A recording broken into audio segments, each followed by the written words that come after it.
Hey YouTube. Hey you. Unit just flipped on your radio station. Anyways, I'm sorry, that just popped in my head. Hey,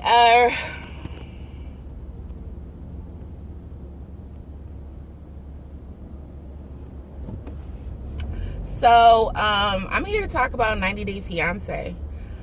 I am stuck in traffic. I don't know why it's traffic right now. I feel like there's an accident, possibly. So 90 Day Fiance is the trashiest thing that I watch. And I have seen Basketball Wives, Real Housewives, Blibbity Blah, all of that shit. 90 Day Fiance is the trashiest shit I've ever seen in my life. The things that these people are doing is unfathomable to me.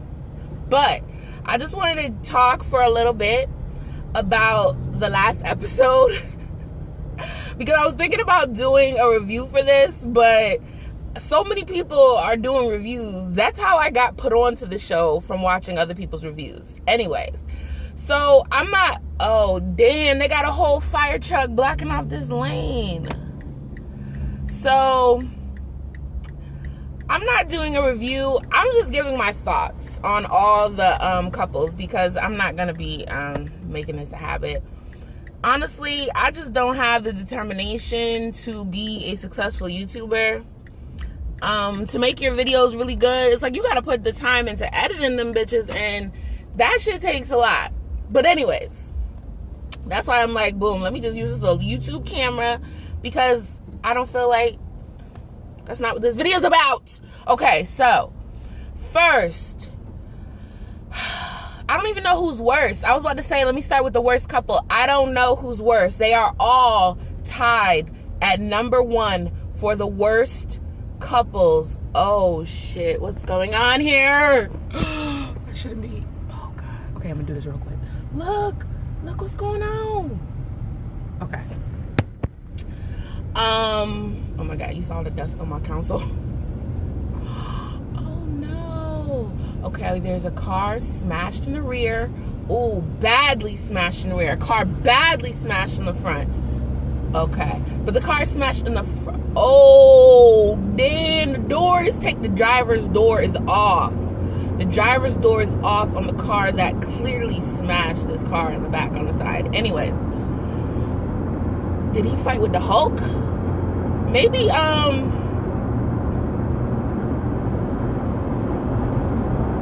I'm trying to think of the Hulk real name. Banner? What is his first name? Banner was in that car. Is it Banner? Anyways, okay. The Hulk ripped off that motherfucking door handle for hitting him in the back. That was my point. Okay, so I'm gonna just start off with the couple that is coming to my mind first. Tim and Jennifer. Tim is a bisexual man, allegedly. Yo, Alex Rogers is in my head. Anyway, Tim is a bisexual man. I'm going to speak on things as if they're fact. Let me just put a disclaimer. I'm going to speak on some things as if they are fact. They may not be fact, but they are fact from what I see. So I'm going to speak on them as if they are fact. They are my opinions, but I believe they are facts. So Tim is a bisexual man who's coming to grips with the fact that his years of abstinence in the name of marriage are now being thrown in his face, and he's having to realize me not wanting to fuck a woman is possibly a sign of my homosexuality. Okay? Now, despite the fact that he likes it in the ass from a dildo or a human dick, he has not accepted that he is actually a bisexual man. Or that he is a gay man who just enjoys the close, intimate company of a woman. Now, he might want to kiss you. He probably doesn't want to squeeze or suck on your titties. And sometimes there are a lot of gay men who will appreciate a titty. But Tim is not that man. Okay? So in this episode, Tim takes Jennifer up on the top of a mountain, and I'm like, okay, Tim, you trying to conquer heights. I see you. Tim is very monotone. Tim seems to me to have no emotion. I dated somebody like that, to where it just was like, are you human? You're one of those genetically modified test tube babies that wasn't raised with enough physical and emotional attachment. That's what you give me. You give me like science experiment, like raised in a commune in a way where you don't know who your real mom is or something. Like, you're just kind of devoid of just the qualities that make a person, you know? So Tim brings her up on the top of this mountain. They have a nice little picnic set up. Jennifer, I love Jennifer. Like, when I go to people's comment section, they be talking mad shit about Jennifer and her like plight to get a green card. Jennifer is so fucking eloquent and honest and upfront and gorgeous. And she got her own little 90s vibe style. It looks like she's been watching like 90s love movies, you know, the movies, the little teen dramas like Clueless, She's Gotta Have It, Girl Next Door type shit. That's what Jennifer is watching. That's what she's watching now. Okay, so because Jennifer in one scene, Jennifer looked like Cher Horowitz. Is that Cher's last name, Horowitz? I believe so. But Jennifer looked like Clueless when, yeah, you know what I'm talking about. Because I'm going to probably put a screenshot of her and Christian laying up on the bed, because Cher reminds me of, or Jennifer reminds me of Cher. I'm babbling. I just smoked a little joint, so I'm a little here and there in the head, okay? So he ends up he didn't propose. He gave her a promise ring. Damn, I'm already 7 minutes in. I wanted to make this 10 minutes. He gives her a promise ring, which is from his ex-fiance Veronica, who she supposedly gave it to him so that he could give it like, and that's what I'm saying, like, where I dated a man like this who was completely devoid of what it seems to be a human being. Because you're 38. Why the fuck do you not realize that that's not a good idea? How about you sell the ring and get something for Jennifer versus giving her the ring off of another bitch's finger? What? That's insane to me.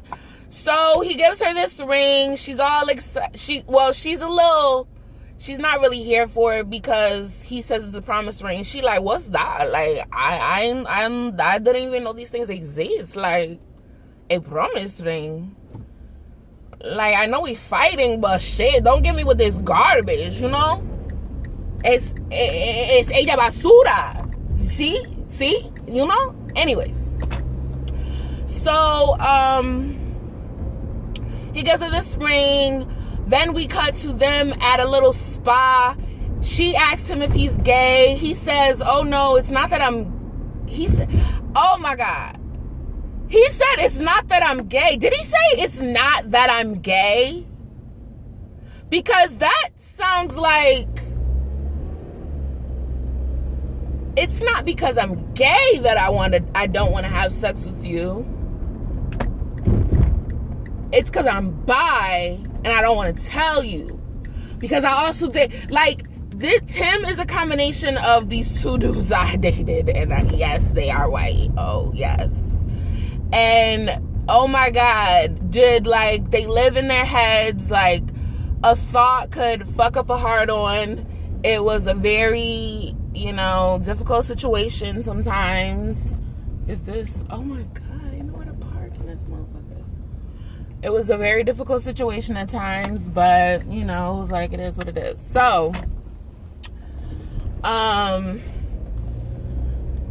So they go to this little spa thing, and she keeps referencing that like Tim is like her girlfriend, which I'm like, yeah, I see it.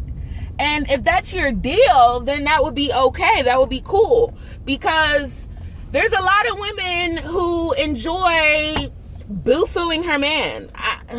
Listen, you gotta go out there. You just can't be finding regular women who want the typical relationship and expecting them to boo-foo you. If you don't know what the term boo-foo is, just use your imagination. So Tim wants to be boo-fooed, and he doesn't know how to tell Jennifer. And I don't know if Jennifer's gonna be here for that, because Tim is buying gifts, but he's not buying enough gifts for Jennifer to want to boo for him. I don't think that's her deal, because if that been her deal, she would have proposed that idea already. She would have asked him, and they probably would have fucked by now if Jennifer offered to boo-foo, or if she bought her large rubber sexual apparatus. If she had bought her large rubber sexual apparatus that she uses on herself, she probably would be fucking Tim by now. Okay, I'm sorry. So to me, Tim is an entitled American who is looking to pull the wool over someone's eyes, and he isn't showing any emotion. Like, matter of fact, he was smiling in pictures with the Colombian ex, and I'm not convinced that she's a real person either, because he was just smiling so hard it seemed to be computer generated. Was that just me? Because that smile, like, I hadn't seen Tim smile like that. I haven't seen Tim smile like that at all. So to me, that smile just didn't look real. Like, it looked like, who the fuck is that? That ain't you. Who is that dude picking up that woman? Because Tim don't even seem like he got the muscle strength. He don't have none of the upper body strength to pick up a woman. If he picked her up, and she didn't look like she had to be like, she didn't look like a small, really petite woman. Like, she was like a 4'11". Now, if she had given me 4'11", then I would be like, okay, I see how he picked her up like that. But it looked like you superimposed Tim's essence, because it didn't even look like his face. I don't fucking know. So anyways, they in the little spa tub. Tim tells Jennifer, oh, well, where'd you get the ring? What? Like, motherfucker, we right next to each other. What you mean? Huh? Like, you heard. So he tells her it's from Veronica. Jennifer acts as she should have. That shit is garbage now. You gave me some other woman's trash. This is an expensive ring that she felt no problems with giving to another woman. And I feel like Veronica manipulated that situation. Veronica knew what the fuck he was going to do. Oh, I'm sorry. I had thought about something and I skipped. Okay, when I was bringing up the fact that I dated a dude like that, who, like, it was like you could tell him whatever the fuck to do. If you told him move over there, he would move over there. If you told him don't drink that soda, he wouldn't drink that soda. Like, he was just like fucking empty. It was like, you know, when people are hypnotized and you can be like, stand up, sit down. This was him. He was in a constant state of hypnotism. And yes, I mean, sometimes I use it to my advantage, but like the day that I found out that this motherfucker was in like a hypnotized like state of just, I'll do whatever the fuck. Okay, so one day, right, he was just like, he would just say shit that just was like the right thing to say, but it was just like, I'm just saying this shit. Like, he drinks Red Bull. He gets this Red Bull, we're at CVS, and he's like, oh, I had a Red Bull earlier. I probably shouldn't drink this because caffeine does this to your system when you have this amount. Yeah, he was like one of these, like, I don't know, maybe my motherfucker was on the spectrum or something, whatever. So he says this about the caffeine, and I'm like, why do you have to say this prior to you. Like, just buy the fucking Red Bull. Why are you telling? He's like, oh, I really shouldn't have. Now, he also was a medical student, so, you know, that contributed to the whatever. So, in my mind, I'm like, I'm gonna just tell him not to drink it. So I was like, you really shouldn't drink that Red Bull. He goes, yeah, you're right. And he puts it back. So then we're walking down the aisle and I go, you know what? You actually should. You take care of yourself. So, you know, you deserve a Red Bull. Oh, yeah, you're right. He goes back and get it. He goes back to get it. And then we're standing in line. And then I go, now this is like me testing it. This is me like seeing like, yo, you're fucking empty. You're fucking empty. And I'm like, you know, caffeine is really bad for you. It can lower your sperm count. You really shouldn't drink that. He immediately put it down on the shelf. And then he said, do you think I should go back to put it back? And I was like, yeah, go put it back. And he went to go. And I was like, oh my God. Like, are you serious right now? And then he looked at me like, what? And I was just like, take the Red Bull. And then that was that. And yes, I did entertain him for a little while longer because it was fucking... Sometimes people intrigue me. People that are different in some way, because so many people you meet are all the same, or like they don't have any like quality that just sets them like very apart, and you're just like, I watch too much science shit, like documentary. Oh my God, I'm babbling. Okay, I'm done with Tim and Jennifer. Tim is a gay man with love for women who wants to be with Jennifer.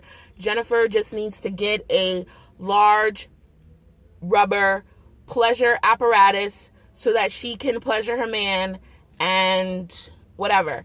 But I don't feel like she's here for that. So Tim just need to get his ass on FetLife, find him a woman who is here for his shit, and, you know, make it happen. Tim's not looking for plus size women, as I can see. So, you know, I can't help you out there. So, moving on. I do not watch Angela and Michael. I fast forward Angela and Michael. That shit is ridiculous. All of these American people are fucking controlling, abusive people in some type of way to me. Even the little pussy dude who's in Nairobi right now with Akini, he's a manipulative abuser. Just the fact, like, okay, yes, I'm using abuser in this sense, but you know why I feel like he's an abuser? The way he acted when she was trying to drink at that bar, that shit was abusive and controlling to me. I don't give a fuck. He's a pussy, but Akini she gives me childlike. Like, she hasn't experienced much of the world. She hasn't been given freedom. The freedom that she gets, it's taken like when you're a teen and you gotta sneak out the house, like how she slept over his house for a week and told her dad she was on safari. She's 26. She is 4 years from 30. At 26, I had 2 kids, and Akini sitting up there lying to her dad about where she going. I had 26 kids. I had 2 kids in my own place at 26. So yeah. So and the guy sees that. He sees that. He doesn't give a fuck. He seems like a fucking emotionless robot too. He's sitting up there holding in tears like he's a fucking 6-year-old. The way that he is hyperventilating and holding back tears, I'm just like, what in the fuck is going on right now? The little dowry thing, what he has to pay for the bride price, I feel like you are an entitled piece of shit for not looking that up. How the fuck you sit up here, these people go to a whole nother culture, a whole nother country, and you don't expect that things are going to be different, that you should have investigated and looked up. Like, what the fuck is it about these people that you not like looking up and trying to embrace the culture of the person that you are trying to be with?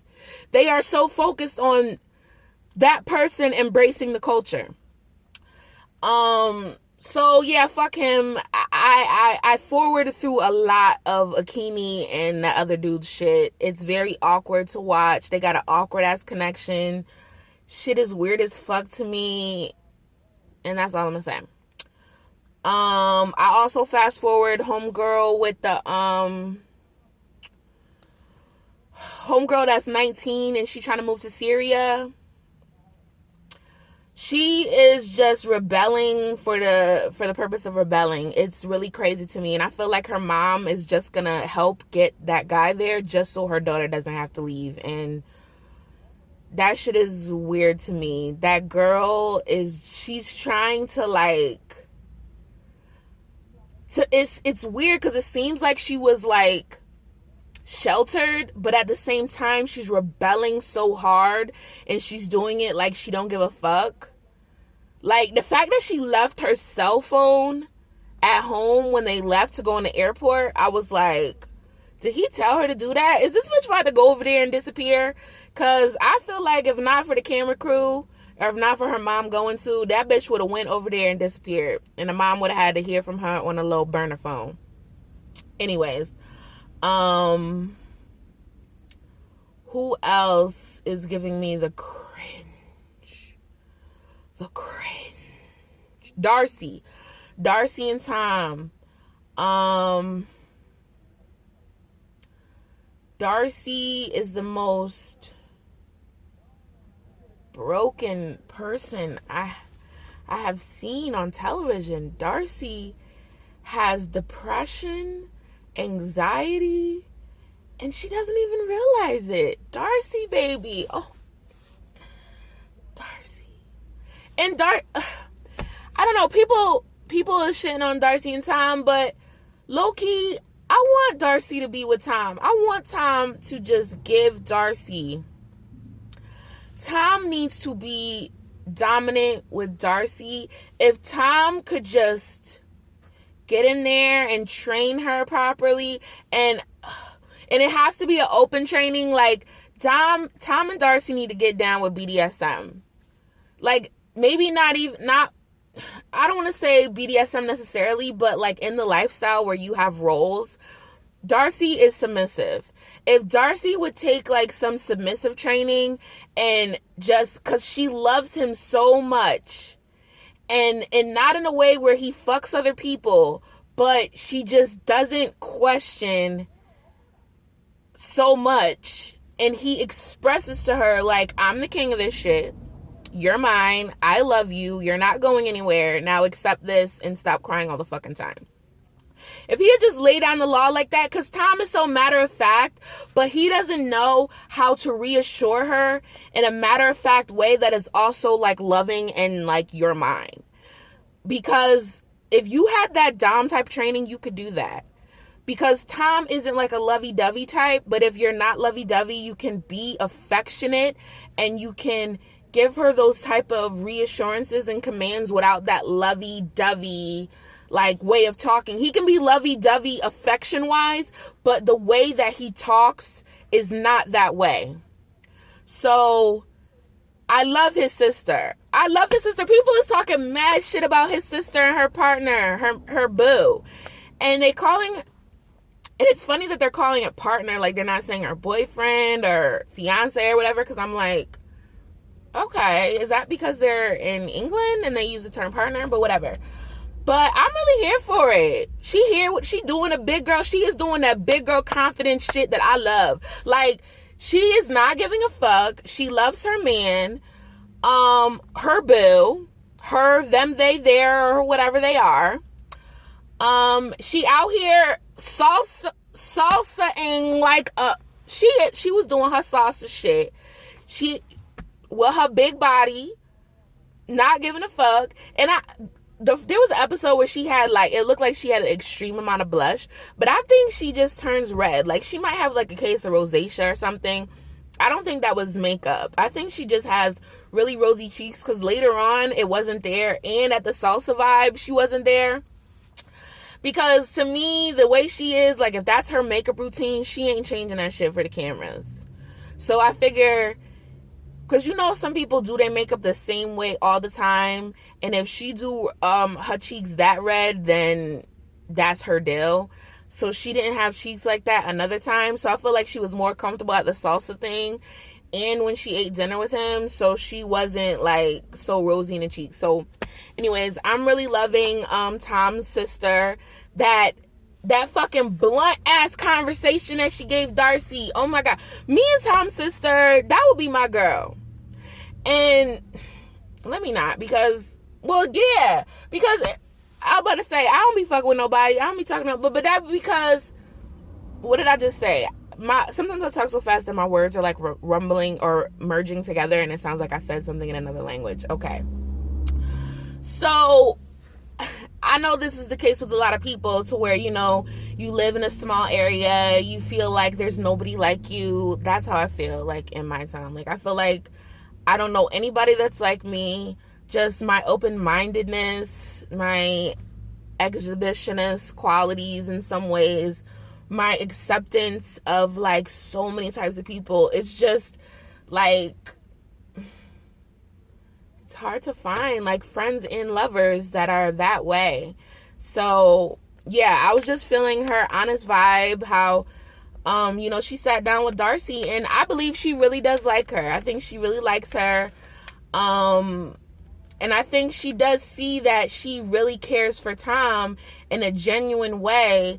And Tom hasn't, like, thrown money at her, or Tom, like, she don't need that. But it really made me cringe when Darcy she didn't know how to ask, are we exclusive? And she didn't want to. Darcy, you are 44. And I want to call her baby girl, but you got 10 years on me, baby girl. And we both from Connecticut. Darcy! God damn! That's why I say, like, some people have a submissive way. Darcy has a submissive way that is not changing. She's almost 50. She has a submissive way that's not changing, so she needs somebody to cultivate that. To make that shit aware. And even as a submissive, you should be able to express yourself. That doesn't mean that you submit and you have no say. That's a slave type thing. And I'm not talking about slave as in I was gonna say whips and chains, but in a BDSM world, yeah. I'm not talking about Jeffrey Epstein type slave. I'm talking about willing, and I ain't even talk about 50 Shades of Grey slave, because that shit was, I ain't even see the shit, but I know that he popped up on her, that he was in some BDSM shit. And real people in the lifestyle do not pop that shit onto you.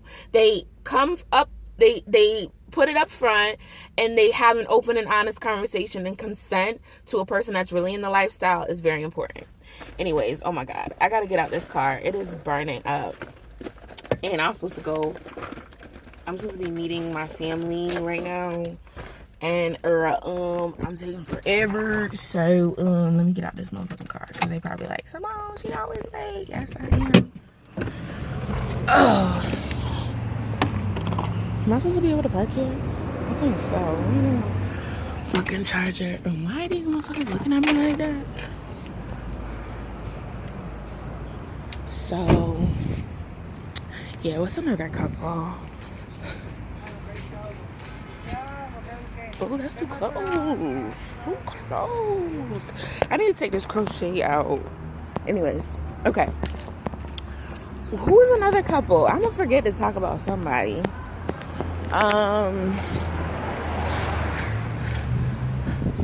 Darcy and Tom, Akini and Pussy Boy. He's sitting up here, and you know what he thought?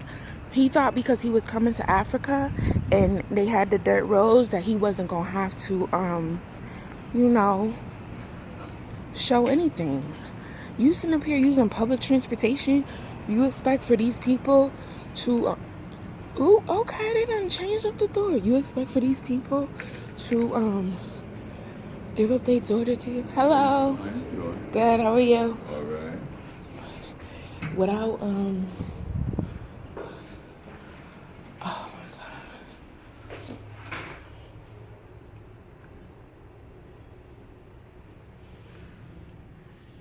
God. Wait.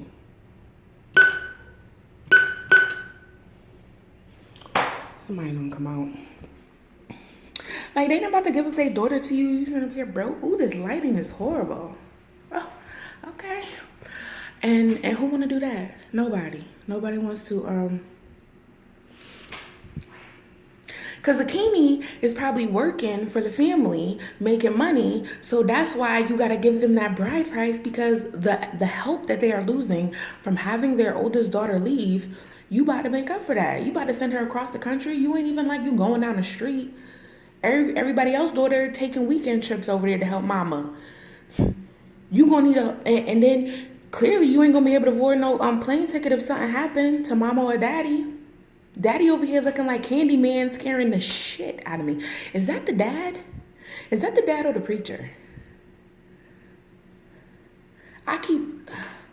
That dad is scary. That dad is so scary that I be so fixed on his face, like on some Candyman shit, that I don't even read what his name is or nothing. That nigga is scary.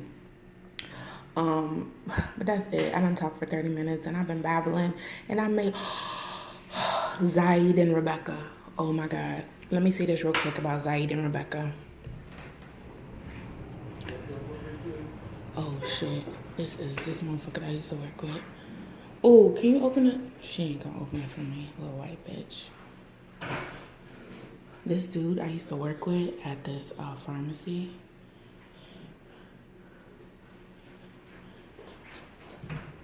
Hey, how you doing?